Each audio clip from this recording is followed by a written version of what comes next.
Yo. Hey, it's your business though. You gotta mop it up.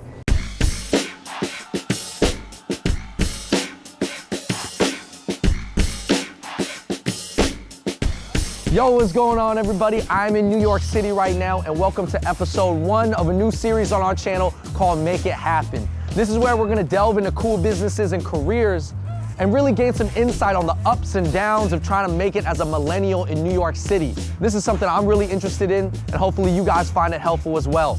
In this video, we're gonna be hitting up a streetwear-inspired coffee shop and a very cool nostalgic ice cream bar. First stop, though, is Project Cozy. Let's check it out.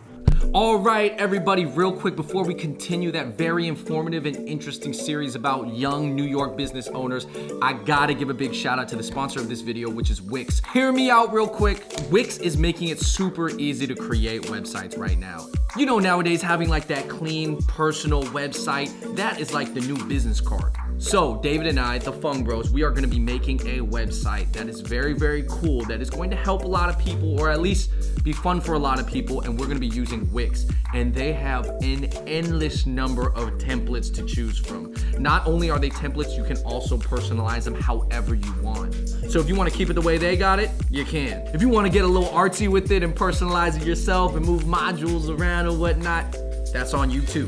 Do you guys remember actually how hard it used to be to make a website that looked like this? You had to know how to code, or at least hire somebody who knew HTML, CSS, know how to open, close the brackets, hrefs, all this stuff. You don't gotta think about it anymore. Wix does that for you. It's safe, secure, legit. Even if you've never made a website before, it honestly doesn't get that much easier. I mean, you can just look at all these templates. You could scroll for days. There are so many to choose from. They all look clean. They all look modern. They probably have what you're looking for.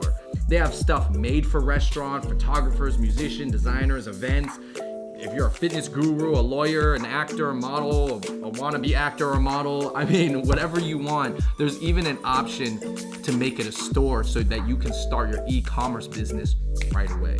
Honestly, I don't have enough time to look through all of these right now and choose one, but I will soon. If you're thinking about getting your first website, definitely check out Wix. I'll leave the link down below. That's all I gotta say for now, but until next time, enjoy episode 1 of Make It Happen.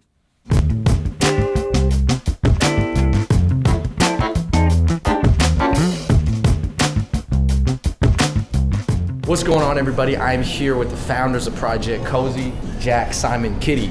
So real quick, like, can you tell me the concept behind this coffee shop? You guys got some streetwear, you guys got sneakers, you guys got coffee, fruits. What's going on here?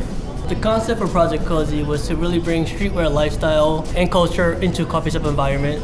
And that theme really manifested from our interest and passion. Like, we love coffee, we love sneakers, streetwear.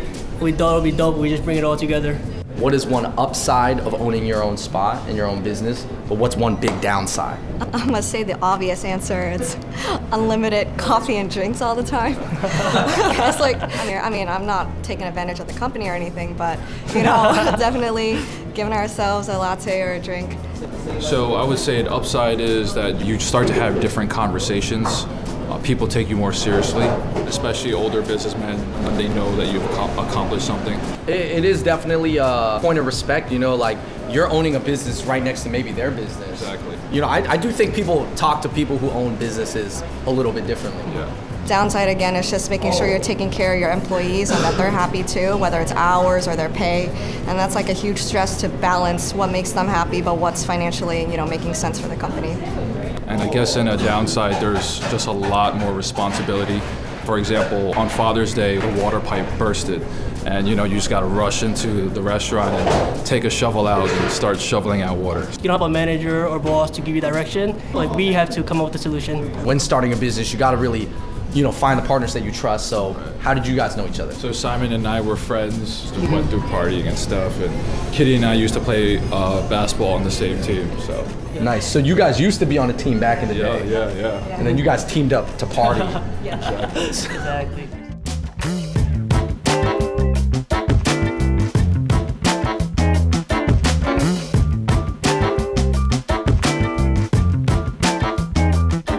What made you guys open a coffee shop as opposed to all the other businesses that you guys could have done? You know, a lot of Asian people, you know, start boba shops or dessert spots. What made you do coffee? We feel like coffee really brings people together, And that's something we're really going with Project Cozy. We wanted to create a place where people just come meet up, chill, be themselves. I think boba is kind of unhealthy just because it's kind of sweet. But shout out to all the boba shops out there.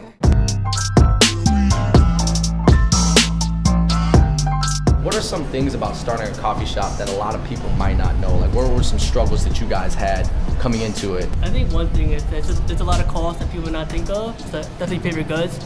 When I say paper goods, I'm talking about paper cups, plastic cups, straws, lids, napkins. All those expenses really add up, and to really get the best price, you need to order a lot of volume. And that leads to the problem where you're gonna store all the stuff you're gonna buy. And the other thing is like knowing how to manage a team now. You're not just on your own anymore. Just knowing how to work with your partners, but also with the people that you hire and you bring in, how to make a work environment and culture that is happy for them too. For it to work long term, everybody's got to be on the same page. Right. But I'm sure there were some things that you guys had disagreements about. Could you tell me one argument that you guys have gotten into?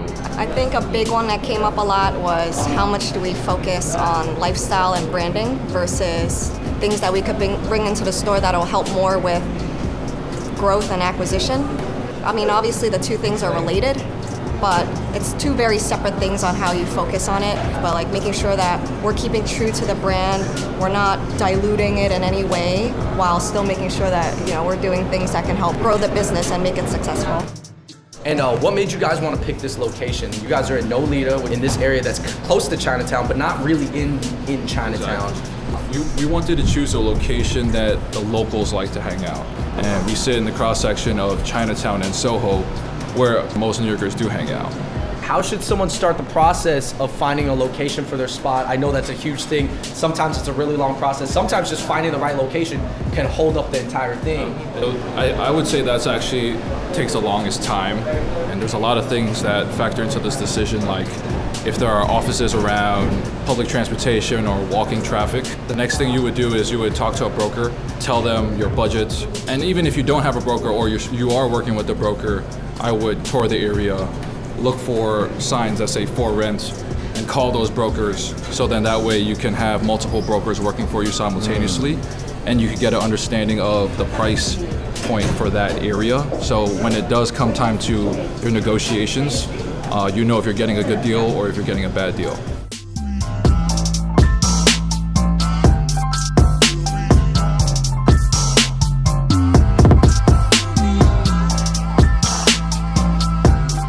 Last question. How important nowadays is it to make your spot Instagrammable? Yeah, definitely very important. We love when people like post on Instagram. Like a lot of that is just really good like free press and marketing that we get from our customers. Yo, Jack, Simon, Kitty, thank you so much, man. That was really helpful, and I really hope that you guys out there learned something. I'm glad to have gotten your guys' perspective and your insight, you know, of your business that you guys personally own. All right, everybody, that was Project Cozy, a very, very new coffee shop out in Nolita. Very cool, you guys gotta check it out. But right now, we're about to head to Milk and Cream Cereal Bar for some really dope ice cream. Let's go.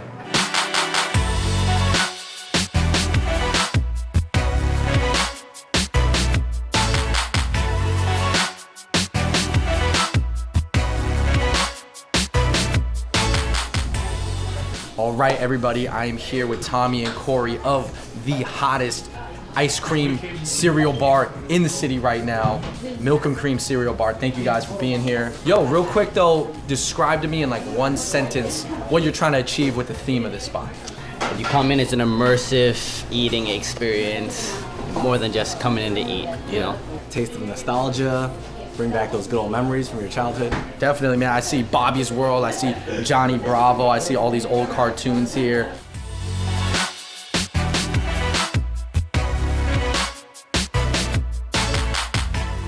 In business, finding a trustworthy partner, somebody that you're gonna work with, spend time with, someone that you like, and can work with, and do business with. I mean, how did that come about between you guys? I mean, we've known each other for over 10 years. We grew up in Chinatown together, hanging out at the park. So there's a lot of trust between us. We've gone through a lot together, so we work well together, which is most important. And what does it mean to be like from Chinatown and then open up a business that does serve Chinatown and the outside community as well?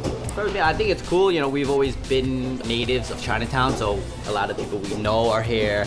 And a lot of like the older business, sort of like the OGs, the next door is an old style bakery. Like he sees us bringing new energy, and I've known him for a long time since I was a kid, so he sees us, you know, doing well, and he's proud that a business like this can be done. Did you guys think about doing hot food versus dessert? And what was that thought process like? This is our first step into the food and beverage business, so dessert was a little easier to get our feet wet into that, and also there's a lot of great food in Chinatown. This is something that complements the other businesses as opposed to not competing, but having the same type of business.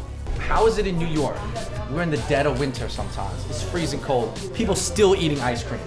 I think we're New Yorkers, and there's so many of us, and we don't like to stay home. Everyone like to get out and get out of their house and do something. And ice cream is always available. Ice cream is always good. It might be 20 degrees outside, but it's like a nice 75 degrees inside. You can eat your ice cream, relax, hang out.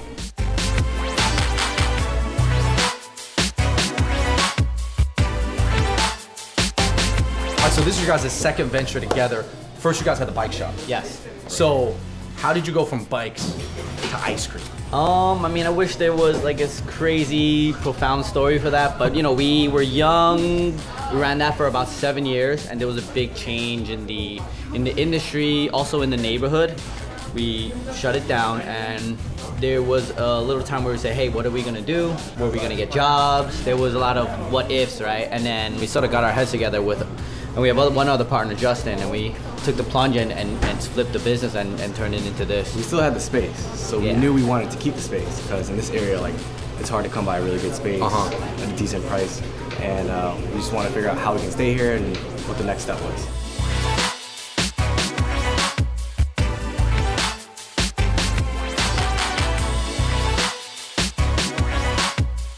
What's one cost that you guys didn't expect? Things you think about, but you sometimes don't realize. Definitely like trademarks. Yeah, setting up your important. business well. Definitely, if you're trying to build something, build a brand, and be able to expand for your future, you want to be able to set up trademarking and legalizing your business the right way and be able to protect your IP. Because once you succeed, things come along with it that are gonna affect you in the future. And also, like when we had the bike shop, during that time, we got hit with Hurricane Sandy. So that's major. We were not open for a week. So you're talking about we're paying rent and there's no one even thinking about bikes. We are trying to recover from a natural disaster. Like no one's buying nothing but food and water. But that still affects you and you're paying out of pocket for that, you know? So those are unexpected costs too. What is it about your guys' maybe upbringing that kind of like led you guys to maybe not really go after the corporate route and just go straight into entrepreneurship? I would say I didn't really have a choice. I didn't finish school. My mom, sort of being Asian tiger mom, she always wants you to stick to that route, go to school, get that corporate job, and she realized that like, hey, maybe this isn't for me. Both my parents run their own businesses. But when I wasn't going to school, they were like, you know what, if you're not gonna do that, you're gonna sit here, you're gonna do whatever we tell you to do. I was very hands-on in helping with my dad, and I think that sort of built me to be able to just do something. So you would say that your family does have a business background? I guess absolutely. Yeah, like immigrant, blue-collar worker, sort of just get down and dirty and do work. I think it was always in me where I knew I didn't want to work for somebody else. I wanted to do my own thing, be out and about. I like to be social, I like to talk to people. And at the end of the day, I just don't want to be in an office at a cubicle.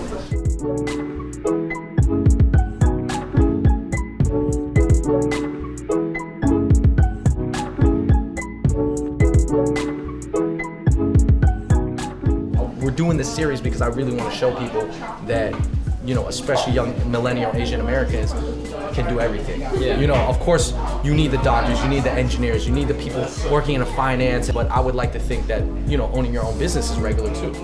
Being Asian American, you know, your parents, more than likely, they're immigrants, so we're first generation born in America, and we were the first generation to be able to have the luxury of going to college to get that American dream or whatever. So I don't think they see that opening your own business was that traditional vision, you know? They come, they work their ass off, and they struggle, and they don't want that life for their kids. Right, but here you guys are grinding it out. Yeah. The point of it was like, hey guys, we came here, worked 80 hours a week so that you guys don't have to do that. But you're like, no mom, I actually want to work 80 a week.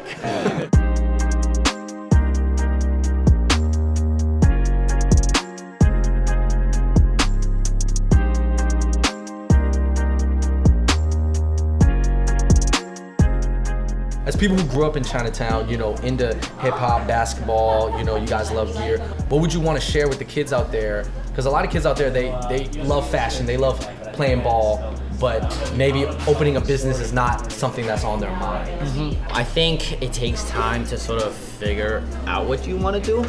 I don't think age is sort of should limit you. On your free time, you just take time to figure out what you like, what you don't like, and then sort of spend the most time doing it and see if you do like it and try to turn that into a monetary thing. Get someone to pay for your services or your goods or your product and stuff like that. Try different things out, different hobbies, experience new things. Yeah. Never be closed-minded, stay open-minded, and just experience things. All right, yo, thank you, Tommy. Yo, thank you, Corey. Yo, I really thank you guys for doing that, and definitely check out Milk and Cream Cereal Bar on Mott Street. It's right on the border of Nolita and Chinatown. I love the location. Come check us out.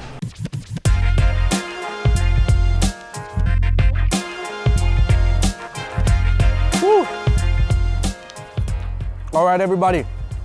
That wraps up our first episode of Make It Happen, man. I'm really excited about the rest of this series because, first of all, this is a lot of stuff that I personally want to learn. And I also think it's really helpful for everybody out there just to gain perspective, you know, and kind of get some insight that's not just in the business books. You know, this is real Asian Americans, you know, starting businesses, having careers, trying to make it happen in New York City. I wish these guys the best of luck. I'm so excited to see where they go in the future. And until next time, guys, that was Make It Happen. I'm out. Peace. In the comments below, let me know what other small businesses or professions that you guys would want us to check out on the Make It Happen series, and we'll try to make that happen.